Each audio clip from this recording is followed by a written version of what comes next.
about the fight against corruption, what would you say has been your performance prior to the 2016 elections? Look, let's be clear. First of all, corruption. Many people just use the word and don't really take time to reflect on its consequences. Look, if there is any matter that all of us must rise up, regardless of partisanship, regardless of personal idiosyncrasies, it is corruption. Because you know what corruption does? Corruption is worse than an armed robber. Corruption denies you of what is due you. If you go to the hospital and the equipments are not working, there's no money to replace them, to repair them, and people are dying, it's because of corruption. The many communities in our country today where there is no potable water and people have to depend on contaminated water, sometimes with animals, is because of corruption. Many communities that do not have schools, children are forced to study in some ramshackle structure which is collapsing on them on a daily basis. People are getting injured, children are dying. It's the effect of corruption. The workers who are up in arms, only a few days ago, public sector workers on strike. They say what government promised them, government is not giving it to them. Government is claiming they don't have money. Mortuary workers said that, look, we've had enough. You keep promising us, you don't give us our due. So they went on strike many weeks. They have only taken a little break because government has made renewed promises. Even that government is struggling to keep those promises. As we speak, many of our universities have not been able to reopen. Senior staff were on strike over conditions of service. UTAC and others. NAT, NAGRAT, CTAC have made history. They have organized the longest strike in the history of our country. CTAC. And they have served notice that the promises have not been met because the government claims they can't find money. And yet, how is it that a government that says they cannot find money for all of these obligations? People are not asking for favors, obligations. Look at what our senior citizens are going through. Their own life savings. Government says that, please, we have to rob you of your money. The last time I checked, about $12 billion in the name of domestic debt exchange program. Now, these are the effects of corruption. Many people are asking themselves, why is it that this has been the most borrowed government? When President Mahama was leaving office, and I'm glad you mentioned 2016, what was the total public debt? 122 billion cedis according to the Bank of Ghana records. 122 billion. As we speak, it has ballooned to over 750 billion. So people are asking, where is all of this money? Then every now and then, they hear that there's a Cecilia Dapa episode. Millions of dollars found under a minister's bed. Then they see a hole that has been dug for $58.1 million. Where's the money gone to? $58.1 million that can put up a whole magnificent edifice. And yet what we see is a hole. Just an empty hole which has now become a swimming pool. Then recently, Bawumia's DRIP, the District Road Improvement Project. I did some work, did an RTI request. It emerged that it was single sourced. Then I posed as somebody who has a company interested in buying this equipment. And I wrote to the company, the Chinese company, Because thanks to the RTI, I got to know the company that was at the center of it, using their local agents, the JA Plant Pro, which is part of the Zoom Lion conglomerate. To my utter shock, the levels of inflation, the drip, this district road improvement project is emerged that is been inflated by over $100 million. Can you believe that? Specifically, $102 million. Imagine what that money can do. The list I provided earlier, where there are no hospitals, no hospital equipment, no potable water, those complaining about poor conditions of service. Imagine what all of these inflated contracts can do. Look, when we contacted Louis Gong, a backhoe, they say that they sell it for $43,000. And yet, Dr. Bawumia's drip, which he says that nobody should come near, it is his personal project, he is the one who masterminded this. And the irony is that Bawumia in opposition spoke against single source contracts, put out tweets, said that, look, single source contracts lead to inflationary pricing, overpricing of contracts, and that era is coming to an end. Who would have thought that the project that Bawumia is now championing, says it is his flagship for this campaign, will be single source and will be so unconscionably inflated? So the backhoe, which they are selling to others for $43,000, Bawumia went for it for $78,000. Can you believe that? The Louis Gong motor grader, which they are selling, the market value is $61,000. Dr. Bawumia has purchased it for Ghana at $185,000. There's even more, $185,236.80. Can you believe that? The Louis Gong single drum roller, which is being sold on the open market, and I have the emails here. This is not, we sent a formal request and there are invoices. $24,500 for a single drum roller. Ghana is paying $77,616. The Louis Gong crawler, they are selling it at $100,000. Ghana is paying $188,000. That's Bawumia's price. The Shackman tipper truck, $42,000. Bawumia's price is $78,000. The water tanker, which is $35,000, Bawumia says that we should pay $84,000. The low bed, which is going for $51,400, Bawumia says that we must pay $146,000.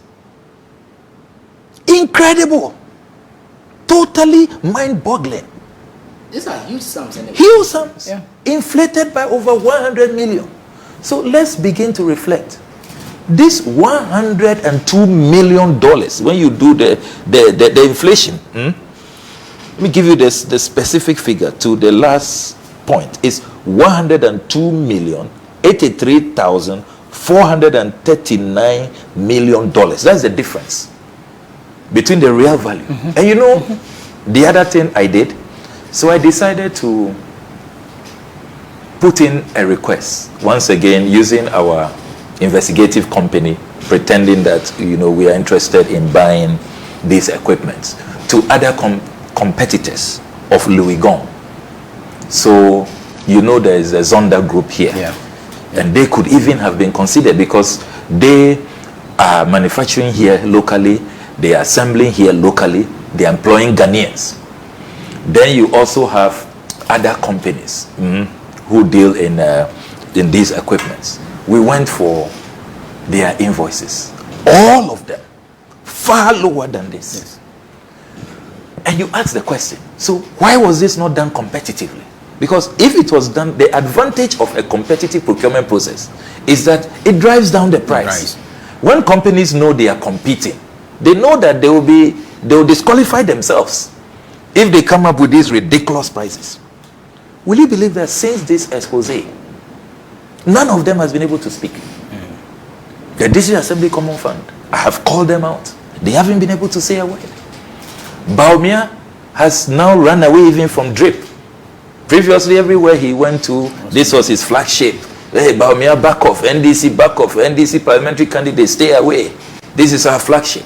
Now that they have been exposed, that they single-sourced, and they inflated by over $102 million, they don't want to talk about it again. So, you see, I come back to the point.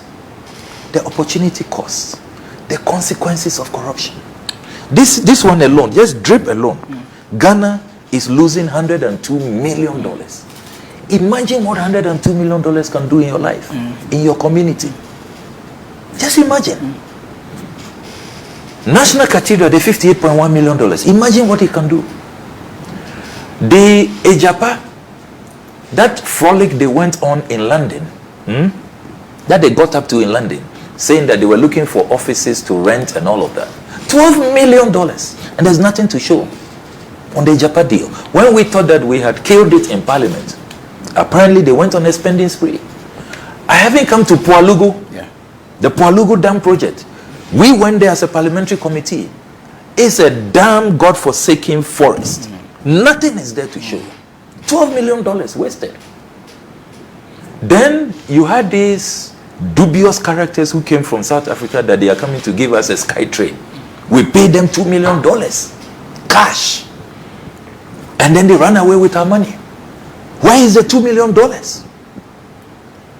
Where are the sky trains? That is not all. You have these shonky sheikhs who came from Dubai that they are coming to give us Sputnik V vaccines. They were paid cash, $2.5 million. They have also run away. And that was during the COVID era? During the COVID era. Yeah. The health minister came to tell us in Parliament that he was confused, he was under pressure, he wasn't thinking straight. The then health minister? Yes, the then health minister, Honorable Ajima Menu. We are still asking today, where is our $2.5 million? Where is the money? A bipartisan parliamentary committee concluded that there was no basis to make that payment. He should refund the money. Move and get that money refunded. Up to now, he cannot find the shonky sheikhs. They are on the run. So, put all of this. So, can you now get it? Why so much money has come into Ghana. We have borrowed so much. And yet, Ghana is broke. Ghana is bankrupt. We are insolvent. We cannot pay our creditors. That should tell you that corruption is real. We are not making it up. You see, often some people say, oh, isn't it a usual election cycle matter? No. Those of you who have followed my work in Parliament, I decided to specialize on protecting the public purse. I remember from day one, when I started talking on National Cathedral, perhaps if Ghanaians had rallied, we would not have spent $58.1 million. I saw all the signs. The president had lied to us that he's not going to use public funds, that he's using private donations, contribution from the churches. I caught him very early in the day that on our blind side, without parliamentary approval, he was withdrawing funds from the national kitty. The constitution is very clear. Nobody touches public funds without parliamentary approval. It's basic. That's why parliaments are set up. He lied to God, lied to the clergy, lied to the Ghanaian people. And we watched him. Now look at where we are. $58.1 million. And you see, often when we are discussing the National Cathedral, we are only talking about how much has been sunk into that hole. The other wastage, because of this project, many people are not focusing on it. Are you aware, my brother, that as we speak, there are huge bills that we have to pay because of the recklessness. For what exactly? For the demolitions. Okay. President Akufo-Addo decided that this is interaction with God. Nobody knows which God he spoke to. God gave him a specific coordinate, specific geographic location. And so everything there should be demolished. As we speak, the Malians are waiting for a replacement to their ambassador's residence. You know how much that will cost Ghana? It's not part of the $58.1 million. As we speak, scholarship secretariat, They are waiting for a replacement. You know how much that's going to cost Ghana? As we speak, we have spent 10 million cedis to build a new passport head office. We don't add this 10 million to the $58.1 million. As we speak, Comsys IT firm, they are waiting for their full replacement. Waterstone Realty apartment complex, they are in court demanding $6 million in compensation. As we speak, the Judicial Service of Ghana, they say they need $50 million to replace their Judicial Training Institute. We don't add this to the $58.1 million. Nobody is adding it to it. Or we just mentioned 58.1 million, but it's grossly misleading. It's totally understated. Judicial Service Training Institute, the designs they have done, the money they say they need, I have seen their documents. I've intercepted all of it. They need $15 million, the Judicial Service. So if you add all of this, we are doing a little over 100 million? By far. By far.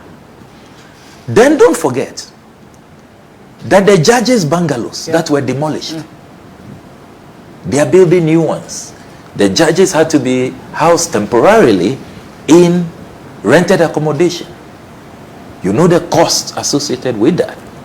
So, total recklessness. I mean, imagine what all of these monies, which have been diverted, which have been squandered. Look, in this analysis, many people forget about the individuals in there who just looted this money. Look, the reason why all you see is a pit is because people were just looting the funds.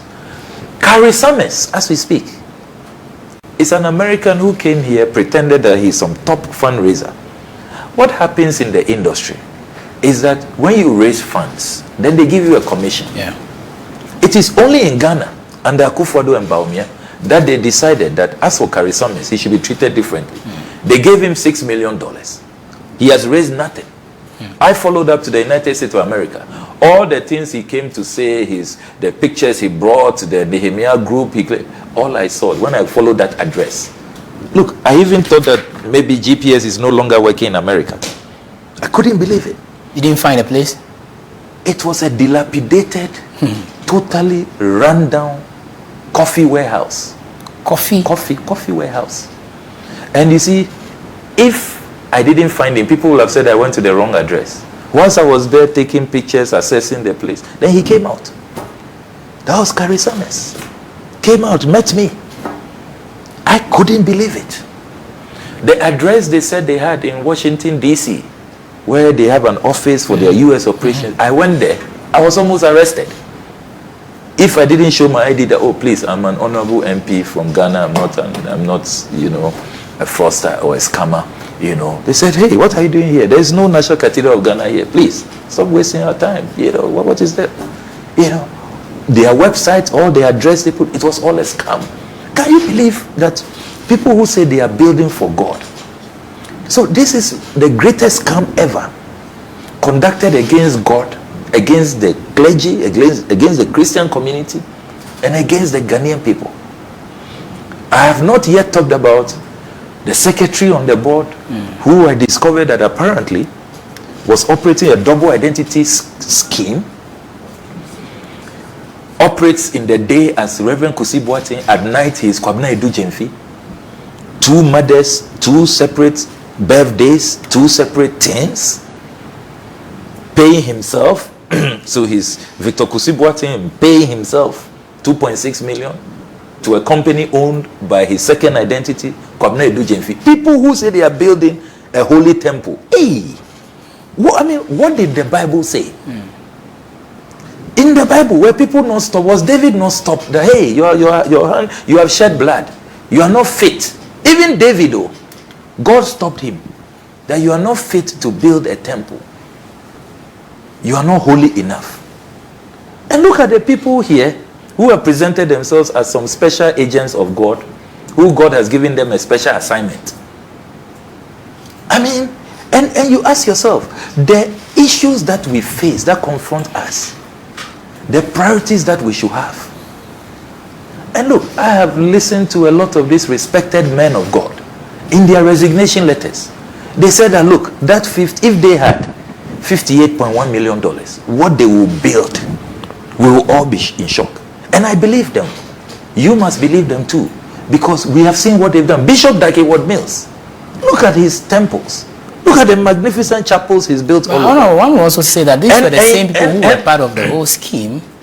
They say they were not aware. They didn't know they were being deceived. At least they have written it on paper and they have resigned. Apart from the respected Dakeward Mills, Archbishop Nicholas Duncan Williams has also resigned. He said that this thing, what has emerged, there has to be an audit. He left. Pastor Isud Anaba has left. Pastor Mensa Otabil, all have left. So people should get the difference. Under President Mahama, before 2016, we never saw these things. President Mahama never told us that he's had some vision. Whether it was a hallucination or whatever, nobody knows. So, on our blind side, without parliamentary approval, imagine what will have happened to dig a pit. Imagine what will have happened if President Mahama ever single source a project inflated by over $100 million. Look, during President Mahama's time, the things that created some uproar, that people were up in arms, bus branding, you remember? 1 million. Even that was refunded immediately. President Mahama said, hey, investigation. And then it was refunded. Jeddah, immediately there was an investigation. The company refunded. National Service, it was President Mahama himself who taxed his national security upon a tip-off to go into it. They saw that they had padded the National Service personnel. Immediately, there were prosecutions. People paid the price. Look at the case of a colleague of mine, and I know the young lady very well because we all serve as student leaders. When I was NUC's president, she was my women's commissioner, the Honorable Victoria Hammer. So I know her very well. Just lose stock. Lose stock. It's not money under her bed, though. Lose stock. She was fired. So when Ghanaians have nicknamed Akufo-Addo a clearing agent, they have basis for that. Look at the love letter that Akufo-Addo wrote to Madame Cecilia Dapa. I mean, look, we were all in secondary school. We like to intercept love letters and read them and have fun, you know. But none of them compares to the love letter that President Akufo-Addo wrote to Cecilia Dapa. When you should be angry, you should be asking questions, where did all that money come from? Akufo-Addo actually set the stage for all the investigative bodies to do nothing. Now, as we speak, Cecilia Dapa is a free woman. And it is rather the house helps who are being harassed and persecuted. Nobody has been able to get a clear understanding of what happened. You rather have the investigative bodies fighting amongst themselves. IOCO, the Attorney General's Department, CID, they are all fighting amongst themselves. And Cecilia Dapa is free, sitting back, laughing at them and smiling all the way. Not to the bank, but under her bed. You know, so what is going on in this country? We didn't have President Mahama act as a clearing agent. And that is why if you look at all the data, and I like to work with data, check the Corruption Perception Index. Yeah. President Mahama's worst score is President Akufo-Addo's best score. I mean, how is that? The people who said, you remember some of the famous statements? Yeah. President Akufo-Addo said, oh, he's even too old to even have energy for corruption. I mean, can you believe that? He said he's too old. He doesn't pay school fees. And yet, see what he and his daughters have done. Did you follow my other expose on the ambulance scandal? Yeah. Incredible. Where spare parts is more expensive than the ambulance itself. $34.9 million. So I'm going to take you back to even the cathedral and also this one. Yeah. does it constitute causing financial loss to the state? And again, I want you to move forward, or move beyond this and tell us the NDC's plan. I keep reading oral. What is it? How do you retrieve all these stolen loots? Absolutely. On the first part of your question, this amounts to causing financial loss of the most grave kind. Because what is financial loss? Financial loss to the state, as has been defined by the courts, right from the era of Justice Afre, they have said that even if they don't see that you, the public official, benefited directly, once that transaction was not in the interest of the country, there was no value for money. We have lost money, and yet we didn't get the equivalent, what that money was supposed to do. We didn't get it. It's causing financial loss. If you read the Quality Grains case, which led to the unfortunate incident of Kwame Pepra Victor Solomon, there was no indication that they had even benefited. In this case, we are seeing cronyism of the highest order. The sheer conflict of interest. Where you have business partners of the president's daughters related to the president. The procurement laws are not respected. There's no value for money audit. There's a violation of the PFMA. And then you have these payments being made without any recourse to value. Look, the ambulances were inflated sometimes by 3 times, 4 times. We should not have paid what we paid for these ambulances. These ambulances, auditors have now determined, should not have been more than $42,000. And yet in some instances, we were paying 75, 80,000, 90,000. And you know what they did? They set up multiple companies. This presidential daughters cabal have set up, from my tracking of the activities, 43 companies since their father or father-in-law became president. So in the last 8 years? Yes, and they are all over the place. Even this whole Galamsey menace we are discussing, they are there. Elite mining. So this is a clear case of causing financial loss. Not only with the ambulance scandal, right from the purchase of the ambulances to the $34.9 million spare parts deal, which Ken Ofuriatta, before he left, after all the harm he has caused us, they say leave. He decided to cause one more. Signed $10 million. It was released. And what helped is that my expose, it was just about to be paid from Bank of Ghana to the company. When the expose came out. And so things are hanging. But actually the money has been released. It's at Bank of Ghana, about to be given to the company. That is why I ran to the office of the special prosecutor and said that the payments ought to be stopped. But I'm tracking. And any attempt to make further payments will be exposed.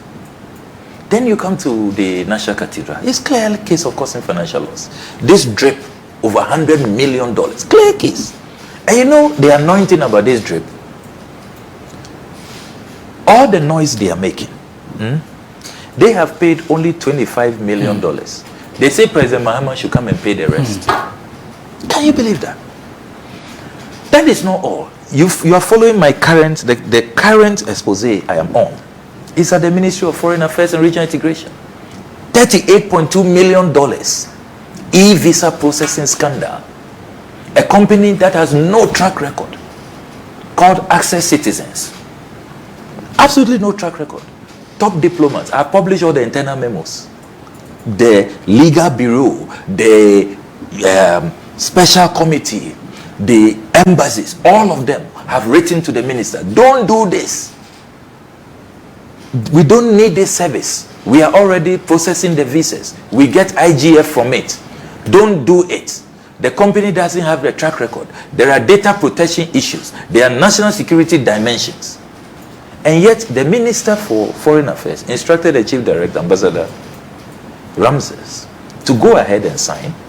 And they've committed Ghana. And you see, a lot of these things that I'm monitoring, apart from the fact that they are midnight contracts, hurriedly being done in these last days, they also have a long period. The strategy is that we know we are about to lose the election.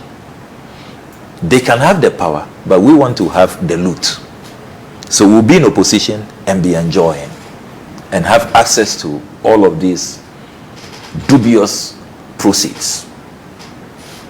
That is why oral is so crucial. Look, one of the most profound provisions in the NDC manifesto is oral. Operation Recover All Loot. Okay.